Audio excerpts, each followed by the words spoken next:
And back to that breaking news, 5 people are dead, including 2 teen suspects after a shooting at an Islamic center near San Diego. The center included both a mosque and school.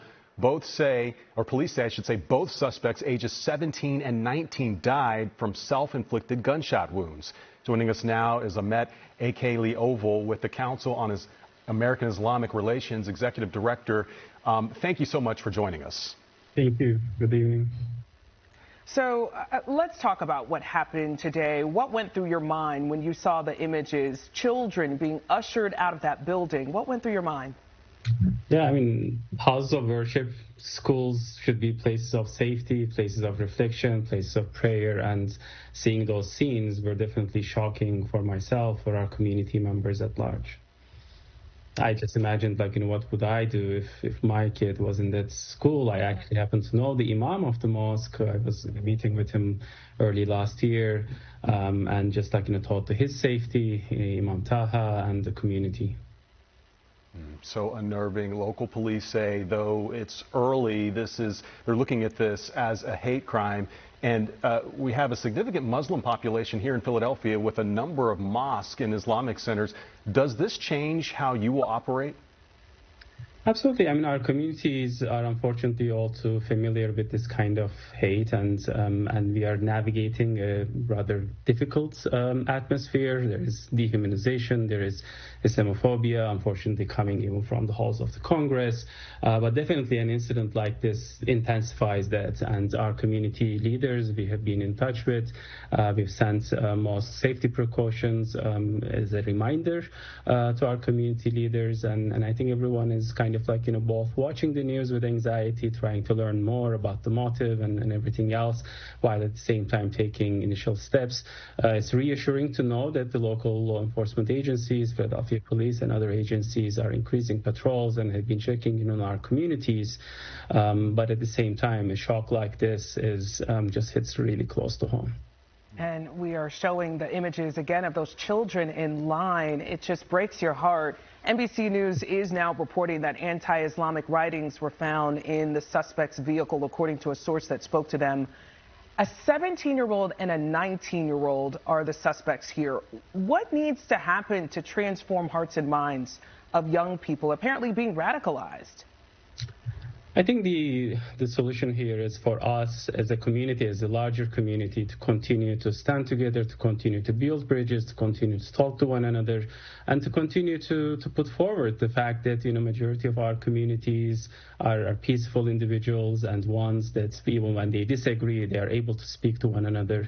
But unfortunately, again, the kind of hate that's being fueled in the Congress, sometimes elected officials, and another places, media and as such, is really concerning. So that really calls us to just point out that we need to continue to put forward what our faith communities at large, whether we are Muslim, whether you're Jewish, whether you're Christian, whether you're Buddhist, are actually coming together on shared, ideals of love and serving the community. For our own community, this comes also on the heels of these are the best 10 days of the year according to the Muslim faith, and our community members are taking the Hajj pilgrimage. Many community members have already started taking that trip to Mecca.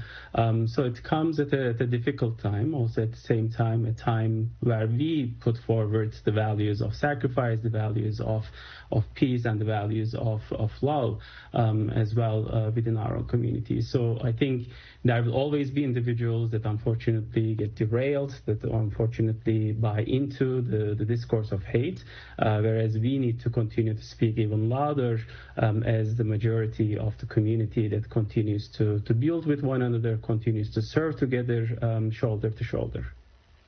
And you mentioned the timing of this, and it's impossible to talk about this without considering that. Do you think there should be more consistent security around houses of worship? It's always a tricky balance. We want to make sure that our houses of worship are welcoming places, that they are not securitized, they're not fortified in that way. But at the same time, these incidents are all too real. Actually, just these days, many of our mosques are finalizing their applications for the state security grants for houses of worship, along with churches and synagogues and other institutions.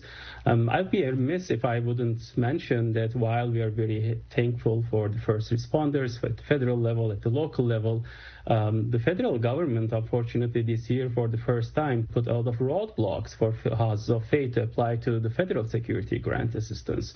Many mosques, churches, synagogues that I know decided not to apply to those grants because there were ideological barriers that were put forward by the federal government. I would hope that the federal government would reconsider those roadblocks so that our communities that need to hire another security guard, that need to enhance their camera systems and as such could invest in those resources. Many houses of worship are run by the donations from local community members, and I think this kind of assistance is helpful, while at the same time I think it's an onus on us to make sure that our community centers are those places that are welcoming to everyone in the community.